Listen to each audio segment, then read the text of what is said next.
Good afternoon, Madam Chairman, Mr. Chairman, sir, dignitaries of the dais, my colleagues who are sitting in this hall with all their zeal, enthusiasm, and experience for recharging the traditional and alternative system of medicine. At the onset, I convey my greetings from my Indian co-patriots to you all. Fellow delegates, as we all know, traditional and alternative medicine has already established their mettle since the Homo sapiens established on this earth. We all were and are serving the society as much knowledge as we had. But why we lagged behind is a $1 million question. Now, instead of crying over the spilled milk, let us look forward and do whatever is necessary to convince the common man our sincere desire to serve them. Though this is not a simple task, but yet we are seeing the results after our attempts at various levels. Thanks to the organizers who are making young generation aware what needs to be done. I practice homeopathy in rural India, a place already established by the modern medicine service providers. I was one of the earliest who started practicing exclusively homeopathy. I was also fortunate to learn with Professor George Vitulkas of Greece, who is a Nobel Prize alternate medicine laureate prize winner, which had sharpened and polished my learning and practice. The results I am getting has given me a confidence to further the art and science of homeopathy. I am here to present a few cases which have helped me in establishing my practice as a homeopath. The cases that I am presenting with diseases involving multiple systems, both in acute as well as in chronic states. The ages vary from infants to old age, and the diseases vary from psychosomatic to cancers as such. Many of who patients were cured and some were palliated. Patients were advised surgery, were cured with homeopathy. Even on request, I need to treat the patient homeopathically, joining hand with other pathies. So going with the cases now directly, we see my first case is a very simple case of chickenpox, an uncomplicated case of chickenpox, which with few doses of Rustox in about 3 to 5 days recovered fully, where no need of antibiotics were seen in him. The next is a complicated case, a little bit of eruptive fever.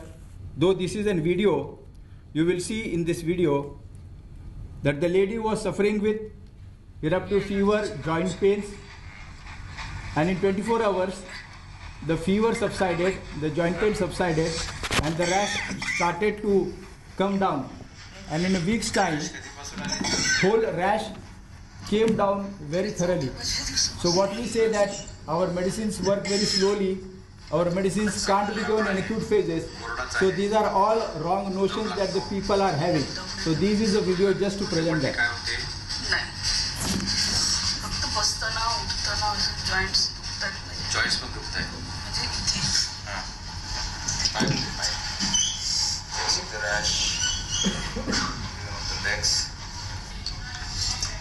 So this is after 24 hours.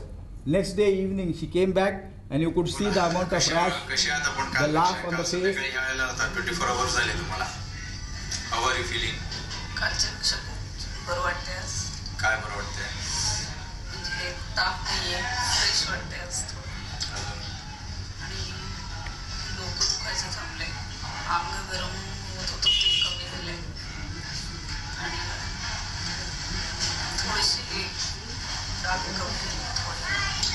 चिकटला का डोळा सकाळी नाही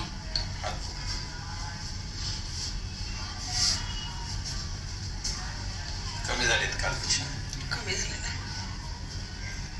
पाय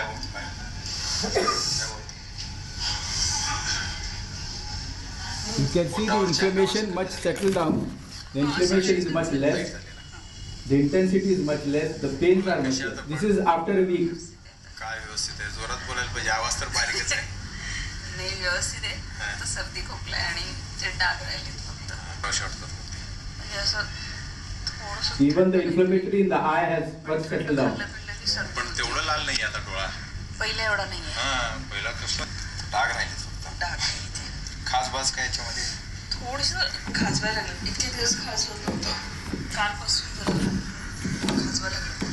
पाय हे सूज आहे फक्त अँकलच्या जवळ. हां. आणि हे जे आहे ना डॉक्टर, हे असं दाबलं ना की अजून ते काही ठिकाणी. पोट्स त्यांनी ॲलर्जीची औषध दिली. मग त्यांनी So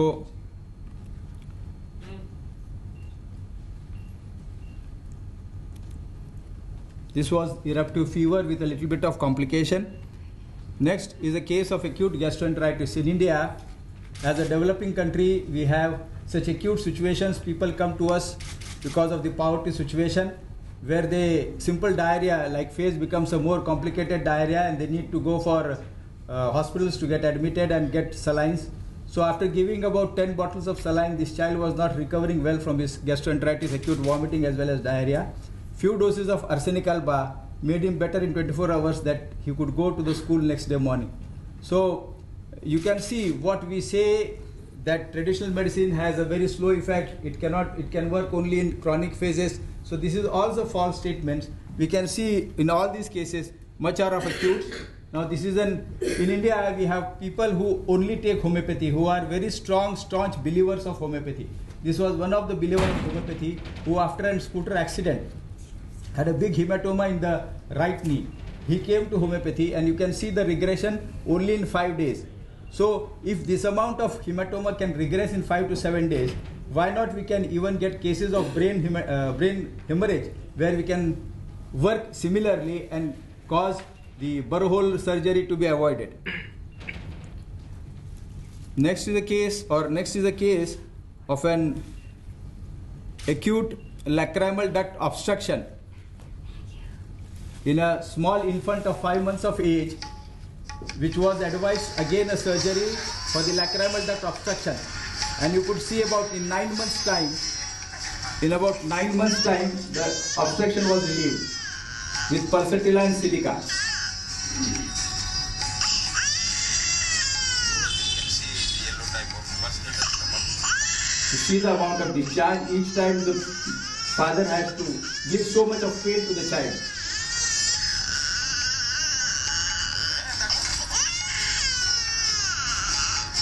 So this is the pus that has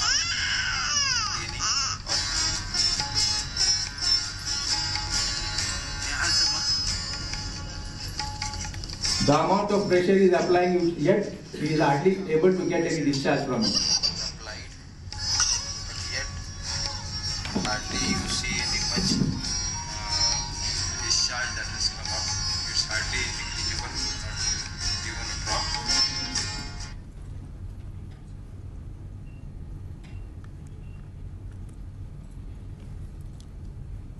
Next is a case of, like many of our allopathic colleagues do half of the work of diagnosis of the case. So this was a diagnosis case of idiothrombocytopenic purpura. Now she came in an acute phase of fall, where you can see the amount of hematoma around it, and during that phase arnica was the remedy, while his chronic situation relieved was with phos, and now she is totally asymptomatic, even not with homeopathy nor allopathy, does not take anything. Now he is around 15 years of age, taking no medicine at all. So all such cases, we have about 7 cases of ITP which have been very well settled with homeopathy. Now this is again, tonsillitis is a very big question in children. This child had acute tonsillitis. He came with an acute phase, but he was having recurrent phase. You can see the right tonsillar quinsy. So similarly, he had a wart in the right eye.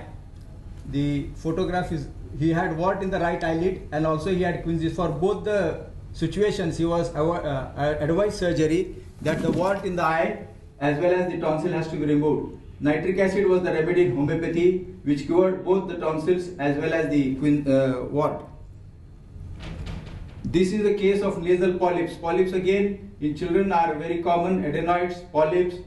Here homeopathy again has a very vast role in polyps.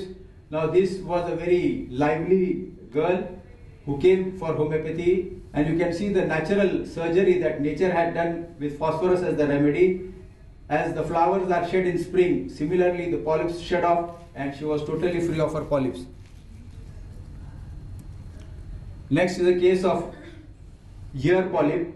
He came for a right-sided stone, kidney stone. Along with that, he had this polyp. Both the stone as well as polyp were removed with homeopathy, the remedy being lycopodium. Next is a case of hemangioma in a child. This was a 5-year child when he came to me. As the child was very small, he came for recurrent upper respiratory infections. Every month at least he was to get hospitalized for a recurrent upper respiratory infection. So they were very worried about, because they said that hemangioma will be operated when she is a little bit old, more 5 years they will not operate the hemangioma. So we started the treatment with for the upper respiratory infections. Even the hemangioma was taken care of in about 3 years of time. Both respiratory infection and the hemangioma went off, as you can see in the after slide. This is a big area of renal problems, nephrotic problems. Nephrotic syndrome, nephritis are very good areas for homeopathy, while acute renal failure also is a good, but with chronic renal failure, homeopathy has to be really worked very difficultly. But nephrotic syndromes, yes, we can work with very solidly. This is a child of about 5 to 7 years of age. We can see albumin 3+, he had in his urine, and he was on steroids initially, but when he came to homeopathy, slowly steroids were tapered off, and in about 1.5 years of time, the child was totally off with steroids as well as homeopathic medication. This is an acute child of 5 months with an acute pelvo-ureteric junction obstruction.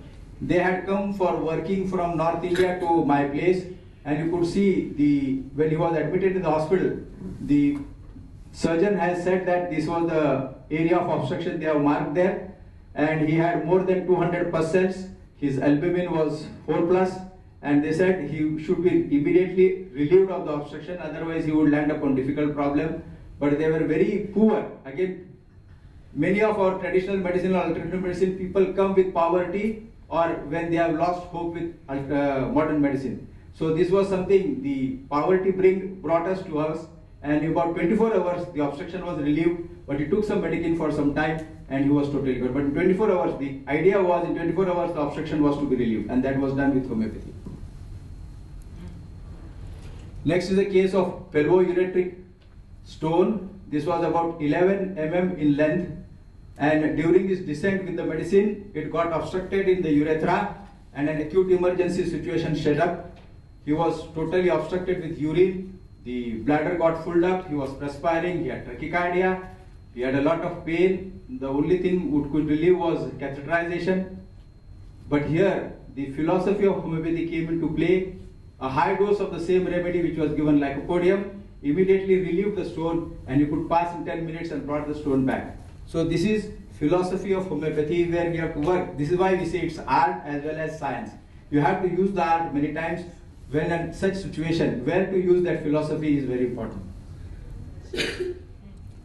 This is a case of cystic fibrosis in a child he came to us at 5 to 7 years of age, where he was getting recurrent admitted in the hospital and was diagnosed as cystic fibrosis.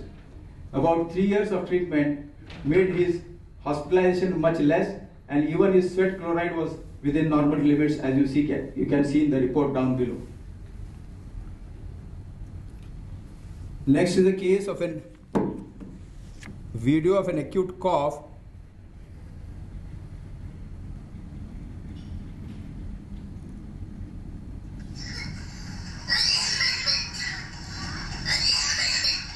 You can see the bouts, so bad the child was suffering. So about 1 year of time she was suffering so badly, and she was advised by somebody finally to go for homeopathy. And this is the acute bout she came in. It's a dry cough, dry hacking cough, miserable cough. The child has to hold his abdomen, hold his back, and she was coughing. You can see in this.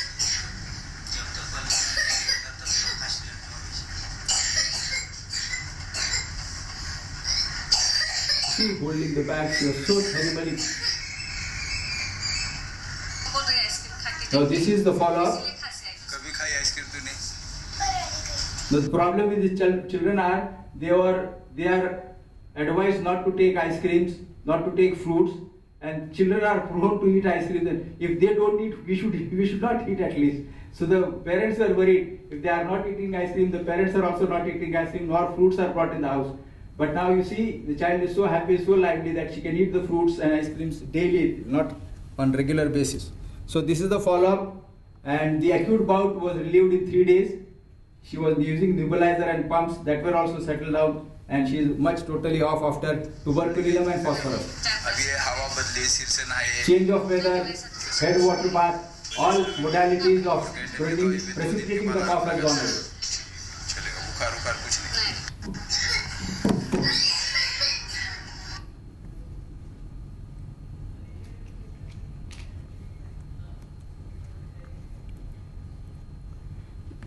Next very important sector are the skin conditions which are more photogenic. We can show you the changes. In other cases we need to take a video or the reports, but here the skin area is something which is photogenic. This is a young chap of 22 years who came with pemphigus, very bad state where allopathy had totally failed. He had taken all sorts of steroids, medication, application, and he came to homeopathy. Now he is relieved of the pemphigus, but the question now remains with us is, can we bring back his hair? He has lost totally his hair, he is totally bald now. So the question is, can we really cure him to the extent he was diseased? The only thing that is still remaining with me is, can I bring his hair back with homeopathy? This is still a question with me, but though he is relieved of the pemphigus, but I am still lingering with the hair part which is there. So all types of skin conditions are very well taken care with homeopathy. Next is the case of psoriasis. 25 cases are there, and you could see this lady, psoriasis also coming up. Next is leukoderma with depression. Both went away with aurum metallicum. Next is a drug reaction, alpha sulfur drug reaction. This was an acute sulfur drug reaction where he was having severe burning. All the skin was peeled off, he could not sit, he could not lie down, and lachesis was the remedy which gave him total relief. This is a thyroid case, a goiter, non-toxic goiter in a young girl. Apart from goiter, the problem was the cosmetic part. Both things were settled with phosphorus as the remedy. Next is inflamed varicose veins. Now further group is of so-called surgical diseases, out of which first is the varicose veins, inflamed acute varicose veins. Though the chronic situations remained, but the acuity, the recurrence of the acuity subsided with homeopathy. This was a diabetic foot ulcer. She had already lost 1 foot in amputation. This was the 2nd foot that she had got a very bad ulcer. This was a 44 days battle with homeopathy. We could save the leg from being amputated. Third is a surgical case of a fracture of the terminal phalanx post-injury, and as the terminal phalanx was totally gone and it was a crush injury, they had advised amputation of the toe, where silica came into role, and in about 30 days time the toe was saved. The dressing also was done with homeopathy. This is a case of gangrene. The toe, you can see the black toe, the modality of ice, cold application helping. Sickle core was the remedy. This was acute appendicitis. The child came with acute appendicitis. During the examination phase, the reports of the blood reports as well as the sonography reports were there, and he was also relieved with homeopathy during that acute phase. This is schizophrenia. This was a young lady who went into schizophrenia, and about giving 7 to 8 ECTs, still she was lingering very badly. But anacardium, marking nut, common marking nut that we have, was the remedy which relieved her. This is herpes encephalitis. She was admitted in the hospital for about 1 month and more, and discharged in this semi-comatose state from the hospital, saying that it may take some time to get relieved, or she may be in this condition for some more time. But homeopathically, she was much better in about 3 months' time. This was HIV with herpes zoster with tuberculosis. 3 of the problems were solved. He was left to destiny to die, and about 3 years after the medication, he lived for 3 years and then he died. All these problems of herpes zoster, HIV were much better, even the tuberculosis.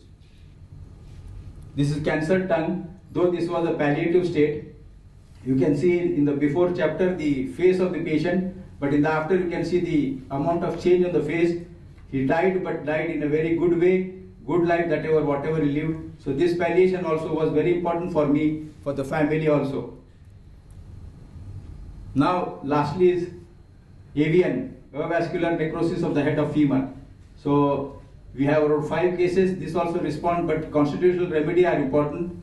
This was left-sided more, and he responded to Thuja very well. So, in short, these were the cases that I wanted to present. The whole intention behind this is, last 2 days we are discussing. What I feel is, we need more awakening among the people to be brought by us. Rather than we shuffling with others, we should go to the society, tell them what best we can do, and if the society comes to us and gives us the opportunity to serve them first, automatically we will be boosted up as the first line of treatment rather than being at the back as the backbenchers. So this is my whole aim, that we need to treat, or we need to make the people aware, the society aware, the amount of efficacy our traditional and alternative medicines have. This is what I'll be happy to share. So I have tabled my results in front of you. You are academicians, clinically oriented and masters in your own field. I am not claiming myself to be an academician, but I just want to present my work and get blessings from you, and wish to join hands with all of you in making traditional and alternative medicine a force to be reckoned with. The days of specialization have come. It is left to the future generations to establish themselves as a specialist and limit their area of work, or be a confident general practitioner homeopath, which includes the speciality of all body systems. I conclude my presentation with hearty thanks to the organizers for giving me this opportunity in this conference, and I am hopeful that this platform in future will be shared by my younger colleagues as well. The only conclusion I like to draw after establishing my pathy is I request my patients to believe in the art of traditional and alternative medicine. Thank you.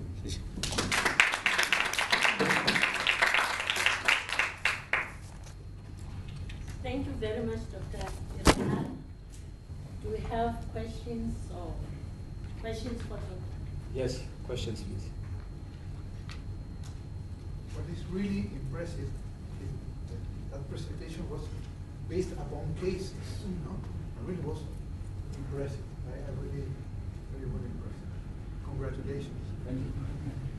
So I think we should do more clinical work and go to the people, to the society, saying that we can work with you. Forget what others say or modern medicine say. If the people are coming to us and we are giving them results, this is the only way we can go more ahead of the modern medicine. Social compromise is very important. Social inclusion. Okay, thank you. It's crucial. Congratulations.